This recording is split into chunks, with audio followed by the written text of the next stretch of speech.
தாக்குதல் மட்டுமே உங்களை ஒழுங்குபடுத்தும். போர் நிறுத்த மீறல்களுக்கு பின் ஈரான் எச்சரிக்கை. ஈரான் நாடாளுமன்ற தேசிய பாதுகாப்பு மற்றும் வெளியுறவு கொள்கை குழு தலைவர் இப்ராஹிம் அசீசி இஸ்ரேலிய ஆக்கிரமிப்பு மற்றும் அதன் ஆதரவாளர்களின் தொடர்ச்சியான ஆக்கிரமிப்புக்கு ஈரான் தீர்மானமான பதிலடி கொடுக்கும் என்று உறுதியான எச்சரிக்கை விடுத்துள்ளார். ஆக்கிரமிப்பு நிறுவனம் போர் நிறுத்தத்தின் பொருளை அறியாது என்று வலியுறுத்தினார். மீண்டும் ஒருமுறை நீங்கள் போர் நிறுத்தத்தின் பொருளை அறியாதவர்கள் என்பதை நிரூபித்துள்ளீர்கள். அதை தொடர்ந்து கடுமையான எச்சரிக்கை. உங்களை ஒழுங்குபடுத்துவது தாக்குதல் மட்டுமே, அதற்காக காத்திருங்கள் என்று அசீசி கூறினார். இந்த கருத்துகள் போர் நிறுத்த உடன்பாட்டை மீறும் செயல்களுக்கு எதிராக ஈரான் தயாராக இருப்பதை பிரதிபலிக்கின்றன.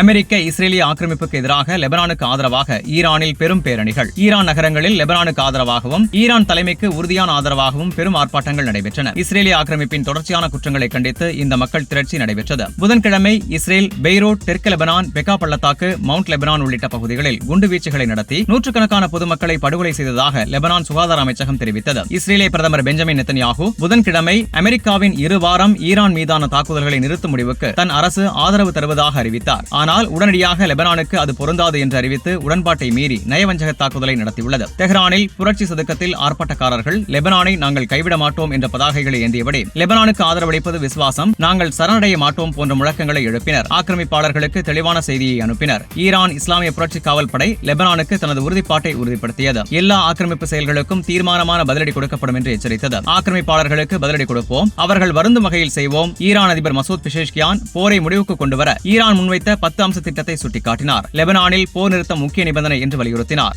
அமெரிக்காவை எந்த வகையிலும் நம்பவில்லை. போர் நிறுத்தம் குறித்து ஈரானியர்கள் எதிர்வினை. தெஹ்ரான் தெருக்களிலிருந்து வெளியான காட்சிகளில் ஈரானியர்கள் குழுக்களாக கூடியுள்ளனர். சிலர் தேசிய கொடியை அசைத்தபடியும் சிலர் தோள்களில் தேசிய கொடியை போர்த்தியபடியும் காணப்படுகின்றனர். அமெரிக்காவின் மீதான ஆழமான அவநம்பிக்கை தொடர்கிறது. 40 நாட்கள் போர் நடைபெற்ற காலத்தில் அமெரிக்க இஸ்ரேலிய ஆக்கிரமிப்பை கண்டிக்கும் ஆர்ப்பாட்டங்களின் மையமாக இருந்த என்கலாப் சதுக்கத்தில் மீண்டும் மக்கள் ஒன்று திரண்டுள்ளனர். ஹார்மூஸ் ஜலசந்தியை உடனடியாக விரைவாகவும் பாதுகாப்பாகவும் திறக்குமாறு ஈரானுக்கு அமெரிக்கா வலியுறுத்தியுள்ளது. வெள்ளை மாளிகை செய்தி தொடர்பாளர் கரோலின் லெவிட் ஜலசந்தியை மூடுவது முற்றிலும் ஏற்றுக்கொள்ள முடியாதது என்று எச்சரித்தார். அமெரிக்க ஈரான் போர் நிறுத்த உடன்பாட்டை இஸ்ரேல் மீறியதை தொடர்ந்து முக்கியமான ஜலசந்தி மூடப்பட்ட பின்னர் ஜலசந்தியை உடனடியாக விரைவாகவும் பாதுகாப்பாகவும் திறக்க வேண்டும் என்று அதிபரின் எதிர்பார்ப்பையும் கோரிக்கையையும் மீண்டும் வலியுறுத்துகிறேன் என்று லெவிட் செய்தியாளர்களிடம் தெரிவித்தார். முன்னதாக ஈரான் கடற்படை அதிகாரி ஒருவர் ஹார்மூஸ் ஜலசந்தி திறம்பட மூடப்பட்டுள்ளதாக அறிவித்தார். ஈரானிலிருந்து வரும் ஈரானிய கப்பல்கள் மட்டுமே கடந்து செல்ல அனுமதிக்கப்படுகின்றன. இஸ்ரேல் உடன்பாட்டை மீறும் வரை 2 எண்ணெய் டேங்கர்கள் மட்டுமே ஜலசந்தி வழியாக கடந்து செல்ல முடியும் என்று தெரிவித்தார். அமெரிக்க பிரதிநிதி டான் பேயர் இஸ்ரேலுக்கு உடனடியாக எச்சரிக்கை விடுக்க வேண்டும் என்று வலியுறுத்தியுள்ளார். லெபனானில் போர் நிறுத்தம் இல்லாமல்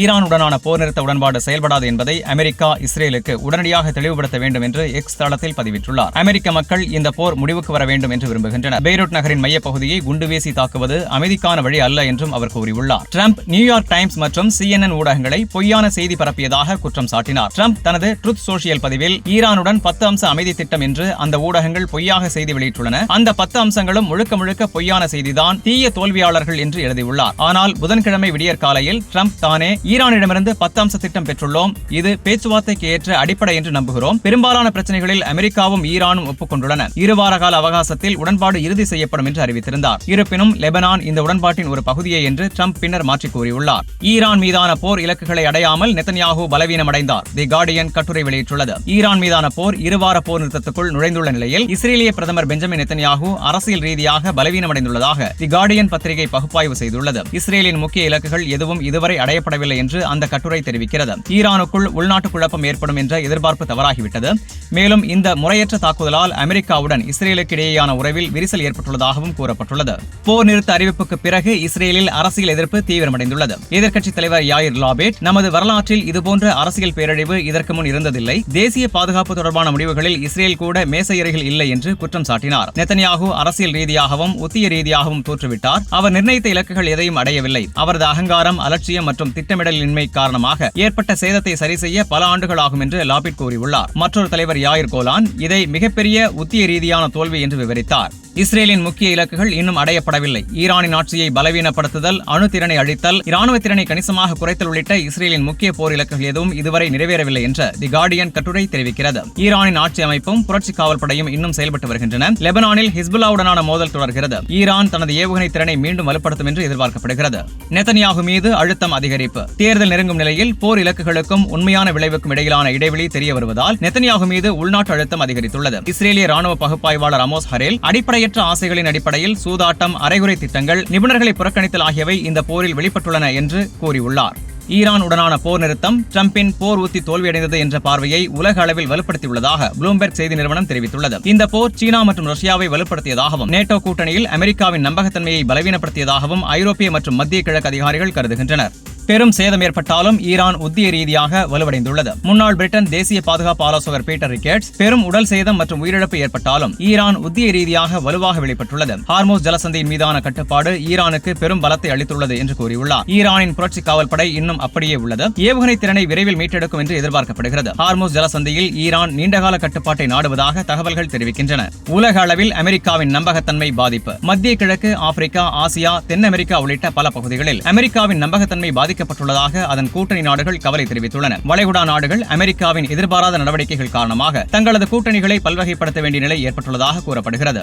ரஷ்யா, சீனா, ஈரான் இடையே ஒத்துழைப்பு அதிகரிக்கும் என எதிர்பார்ப்பு. போருக்கு பிறகு ரஷ்யா, ஈரான், சீனா இடையிலான ஒத்துழைப்பு மேலும் வலுப்பெறும் என்று அதிகாரிகள் கூறுகின்றனர். சீனாவின் ஃபுடான் பல்கலைக்கழக ஆய்வாளர் வு ஷின்போ இந்த போர் டிரம்புக்கு பெரும் பின்னடைவு என்று விவரித்தார். ரஷ்யா மற்றும் சீனாவின் அரசு ஊடகங்கள் டிரம்பை கிண்டல் செய்யும் வகையில் டாக்கோ ட்ரம்ப் ஆல்வேஸ் சிக்கன்ஸ் அவுட் என்ற மீமை பரப்பி வருகின்றன.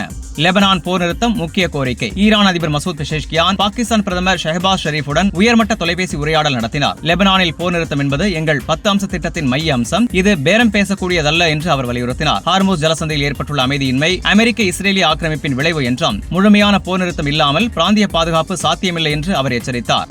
லெபனான் உட்பட அனைத்து முனைகளிலும் போர் நிறுத்தம் அல்லது தொடர் போர் அமெரிக்காவுக்கு அராக்சி எச்சரிக்கை. ஈரான் வெளியுறவு அமைச்சர் அப்பாஸ் அராக்சி, ஈரான் அமெரிக்க போர் நிறுத்த உடன்பாட்டின் விதிமுறைகள் தெளிவானவை. அமெரிக்கா இரண்டில் ஒன்றை தேர்வு செய்ய வேண்டும். உடன்பாட்டை மதிக்க வேண்டும் அல்லது இஸ்ரேல் எதிர்ப்பு போர் தொடர்ந்து நடைபெறும் என்று எக்ஸ் தளத்தில் தெரிவித்தார். லெபனானில் நடைபெறும் படுகொலைகளை உலகம் பார்த்துக் கொண்டிருக்கிறது. பந்து அமெரிக்காவின் பக்கம் உள்ளது என்றும் அவர் கூறினார். ஈரான் வெளியுறவு அமைச்சக செய்தி தொடர்பாளர் இஸ்மாயில் பகாய், இஸ்ரேல் உடன்பாட்டை மீறினால் அதற்கான பொறுப்பும் அமெரிக்காவுக்குத்தான் என்று எச்சரித்துள்ளார். ஹிஸ்புல்லா மீதான எந்த தாக்குதலும் ஈரான் மீதான தாக்குதலே, ஐஆர்ஜிசி அறிவிப்பு. ஈரான் இஸ்லாமிய புரட்சி காவல் படையான ஐஆர்ஜிசி லெபனான் மீதான இஸ்ரேலின் கொடூரமான ஆக்கிரமிப்பை கண்டித்து அறிக்கை வெளியிட்டுள்ளது. இஸ்ரேல் நடத்திய தாக்குதல் போர் நிறுத்த உடன்பாடு அமலுக்கு வந்த சில மணி நேரங்களுக்கு பிறகு நடைபெற்றதை கடுமையாக கண்டித்துள்ளது. இஸ்ரேல் பெண்கள் மற்றும் குழந்தைகள் உட்பட பொதுமக்களை இலக்காக கொண்டு தாக்குவதாக ஐஆர்ஜிசி கூறியுள்ளது. மேலும் இஸ்ரேலின் இந்த அடாவடித்தனத்திற்கு விரைவில் பதிலடி கொடுக்கப்படும் என்று எச்சரித்தது. மேலும் அந்த அறிக்கையில் உடன்பாட்டை மீறிய அமெரிக்காவுக்கும் அதன் கூட்டணி நாடான இஸ்ரேலுக்கும் கடுமையான எச்சரிக்கை விடுக்கிறோம் என்ற அந்த அறிக்கை தெளிவாக எச்சரிக்கிறது. மேலும் லெபனான் மீதான தாக்குதல்கள் உடனடியாக நிறுத்தப்படாவிட்டால் நாங்கள் எங்கள் கடமையை நிறைவேற்றி பிராந்தியத்தில் உள்ள தீய ஆக்கிரமிப்பாளர்கள் தங்கள் செயல்களுக்கு வருந்தும் வகையில் பதிலடி கொடுப்போம் என்றும் கூறப்பட்டுள்ளது. இதே சூழலில் ஐஆர்ஜிசியின் வான்வழி படையின் தளபதி பிரிகேடியர் ஜெனரல் மஜீத் முசாவி பெருமைக்குரிய ஹிஸ்புல்லா மீதான எந்த தாக்குதலும் ஈரான் மீதான தாக்குதலே என்று கூறினார். மேலும் இஸ்ரேலிய நிறுவனத்தின் அரக்கத்தனமான குற்றங்களுக்கு நசுக்கும் பதிலடி கொடுக்கும் வகையில் போர்க்களம் தயாராகி வருகிறது என்றும் அவர் தெரிவித்தார். அனைவருக்கும் போர் நிறுத்தம் அல்லது யாருக்கும் அமைதி இல்லை.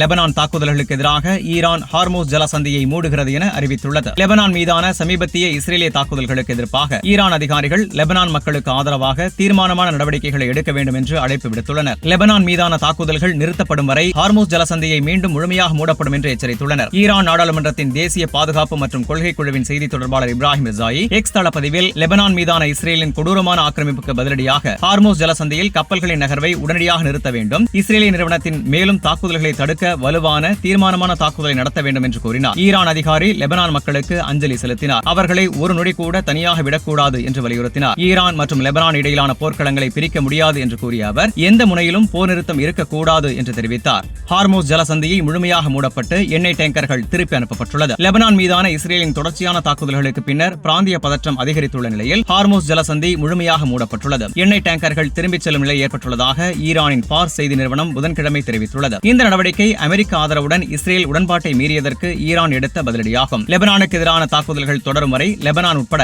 எந்த உடன்பாடும் அர்த்தமற்றது என்று எச்சரித்துள்ளது. ஈரான் அறிக்கையின்படி கடல் போக்குவரத்து தரவுகள் அவுரோரா என்ற டேங்கர் கப்பல் அசாதாரண கடல் பயணத்தை மேற்கொண்டது. அது ஜலசந்தியின் வெளியேறும் பகுதியை நோக்கி சென்று கொண்டிருந்தது. முசந்தம் தீபகற்பத்தின் அருகே காசா பகுதியில் திடீரென திசையை மாற்றி 180 டிகிரி திரும்பி வளைகுடாவின் ஆழமான பகுதிக்கு திரும்பியது. பார்ஸ் நிறுவனம் இந்த மாற்றம் லாரக் தீவுக்கும் முசந்தம் தீபகற்பத்துக்கும் இடையிலான மிகவும் முக்கியமான பகுதியில் நடைபெற்றதாக கூறியது. இப்பகுதி அடர்த்தியான கடல் போக்குவரத்துக்கு பெயர் பெற்றது மற்றும் உலகளாவிய எரிசக்தி மையமாகும். ஈரான் ஊடகங்கள் மற்றும் கடற்படை ஆதாரங்கள் ஜலசந்தி வழியாக டேங்கர் போக்குவரத்து நிறுத்தப்பட்டுள்ளதாக தெரிவித்தன. நாங்கள் ஹார்மூஸ் ஜலசந்தியை மூடிவிட்டோம். தற்போது ஈரானிலிருந்து வரும் ஈரானிய கப்பல்கள் மட்டுமே கடந்து செல்கின்றன என்று ஒரு கடற்படை அதிகாரி தெரிவித்துள்ளார். இஸ்ரேல் உடன்பாட்டை மீறும் வரை 2 எண்ணெய் டேங்கர்கள் மட்டுமே போர் நிறுத்தத்தின் பலனை பெற்று ஹார்மூஸ் ஜலசந்தி வழியாக கடந்து செல்ல முடிந்தது. தஸ்னீம் செய்தி நிறுவனம் பல கப்பல்கள் ஜலசந்தியில் சிக்கியுள்ளதாகவும் அனுமதி கிடைக்கும் வரை காத்திருப்பதாகவும் தெரிவித்தது. ஈரான் ஆயுதப்படைகளின் அனுமதியின்றி போர் நிறுத்த காலத்திலும் கூட ஜலசந்தி வழியாக செல்ல முடியாது என்று வலியுறுத்தியது.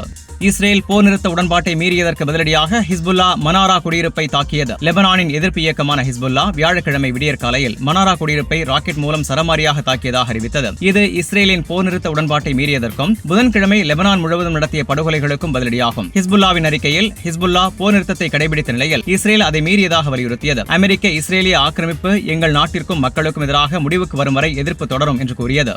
போர் நிறுத்தத்திற்கு பிறகு இஸ்ரேல் நடத்திய நயவஞ்சக தாக்குதல். லெபனான் முழுவதும் 254 பேர் உயிரிழப்பு, 1150 பேர் படுகாயம். இஸ்ரேலிய ஆக்கிரமிப்பு லெபனான் மீது போர் நிறுத்த அறிவிப்பிற்கு பிறகு பெரிய அளவிலான தாக்குதலை நடத்தியுள்ளது. ஒருங்கிணைந்த வான்வழி தாக்குதல்கள் மூலம் 250க்கும் மேற்பட்டோர் உயிரிழந்ததாகவும் 1150க்கும் மேற்பட்டோர் காயமடைந்ததாகவும் லெபனான் சுகாதார அமைச்சகம் தெரிவித்துள்ளது. சுமார் 150 வான்வழி தாக்குதல்கள் 2 மணி நேரத்திற்குள் லெபனான் முழுவதும் இந்த தாக்குதல் நடத்தப்பட்டுள்ளது. பெய்ரூட், தெற்கு புறநகர் பகுதிகள், தெற்கு லெபனான், பெக்கா பள்ளத்தாக்கு, மவுண்ட் லெபனான் உள்ளிட்ட பல பகுதிகள் தாக்கப்பட்டன. வசிப்பிட பகுதிகள் மற்றும் சிவில் உள்கட்டமைப்புகள் பெரிதும் பாதிக்கப்பட்டன. லெபனான் சிவில் பாதுகாப்பு அமைப்பு புதன்கிழமை தாக்குதல்களில் மொத்தம் 254 பேர் உயிரிழந்ததாகவும் 1165 பேர் காயமடைந்ததாகவும் அறிவித்தது. பெய்ரூட்டில் மட்டும் 92 பேர் கொல்லப்பட்டு 742 பேர் காயமடைந்தனர். தெற்கு புறநகரில் 61 பேர் உயிரிழந்து 200 பேர் காயமடைந்தனர். பால்பெக் மற்றும் ஹெர்மெல் பகுதிகளில் முறையே 18 மற்றும் 9 பேர் உயிரிழந்தனர். மற்ற பகுதிகளிலும் கடுமையான இழப்பு ஏற்பட்டது. நபாத்தியாவில் 28 பேர் கொல்லப்பட்டு 59 பேர் காயமடைந்தனர். அலாயில் 17 பேர் உயிரிழந்து 6 பேர் காயமடைந்தனர். சைதாவில் 12 பேர் உயிரிழந்து 56 பேர் காயமடைந்தனர். தைரில் 17 பேர் உயிரிழந்து 68 பேர் காயமடைந்தனர். போர் நிறுத்தத்திற்கு பிறகு இஸ்ரேல் நடத்திய இந்த நயவஞ்சக தாக்குதலில் உலகின் பல தரப்புகளும் தனது கண்டனங்களை பதிவு செய்து வருகின்றன.